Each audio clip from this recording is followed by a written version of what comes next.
sure we all were beaten up by that balloon by mom. You are talking about Belen? Bro, I have even beaten up by Jhadu. You're talking about Belan and Jhadu. Haven't you guys received flying chappal? Just like this, how proudly we recall when and by what we are beaten up. But have you ever wondered why is it so normal? According to a recent research, 77% of Indian parents admitted to hitting their kids.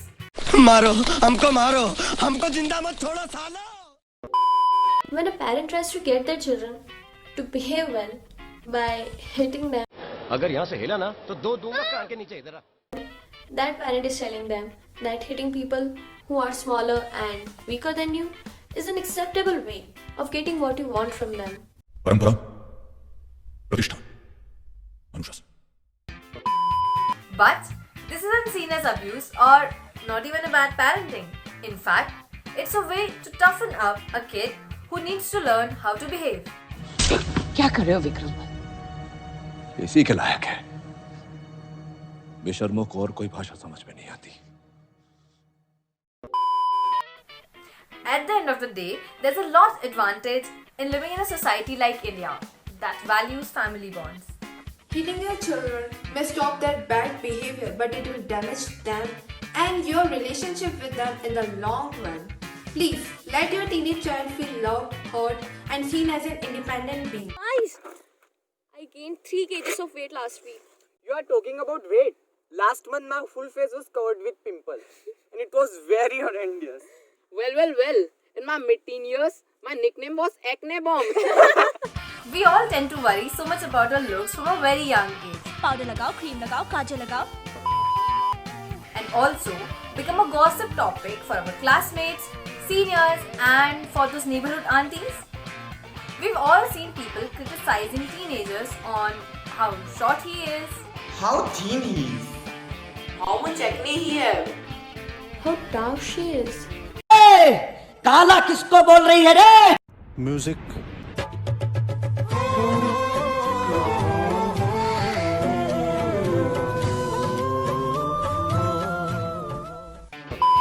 All of this will collectively affect 13-14-year-old teenage self-confidence and have a negative impact on their self-esteem.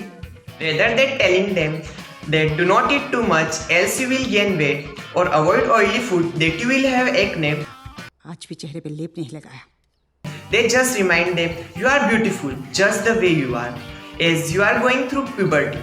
So your body needs just a little extra attention to accept this transition from childhood to adulthood. Also, teens tend to worry a lot about their looks. But instead of that, they should just pamper their bodies a little extra, as a number of changes are going on inside their bodies. And please don't let any external appearance affect your self-confidence, and don't let anxiety take over your worries. Listen, I have recently heard a news of a 15-year-old boy in Uttar Pradesh who was found hanging at his house. Really? What was the reason though? Yeah. Actually, he was under pressure of his family about choosing a disagreeable career field after his 10th. Petrifying. Don't you know, according to a recent survey by NCRB, every hour one student commits suicide in India, with about 28 such suicides reported every day. But why is teen suicide rates so high in India? In our society, social reputation and recognition is above all, and Indians can risk everything to save their reputation. In order to this, in most cases, the child suffers a lot. परंपरा बेटे, परंपरा. Parents start involving their child to this reputation race. They expect their child to be the ideal prem in Hum Saath Saath Hain. प्रेम आज भी वही करता है Vinod. And when the child fails to fulfill their expectations, depression starts to take over. A teen brain cannot bear the tug of war between his parents' choice and his own choices, possibly leading to suicide. So, what's the solution? Don't worry, it's not that difficult. We teenagers just need someone to understand us and to whom we can communicate freely. It could be our family member, as our teachers, or even a psychiatrist or a therapist. Instead of scolding us for our impulsive behavior, try to understand its cause. Instead of saying it's gonna be fine, When we say we have depression, just try to talk to us. Rather than comparing me to that Sharma ji ki beti, help me to build up my own self-confidence. In place of explaining your difficulties to us, try to comprehend our problems. If you have with children in any way, then let them know, wow. You are worthy as you are, and I will not judge you on the basis of your marks, ability, or background. You are original and I'll not compare you to others. You're welcome, and I'll make sure to give you a safe space to grow. Thank you.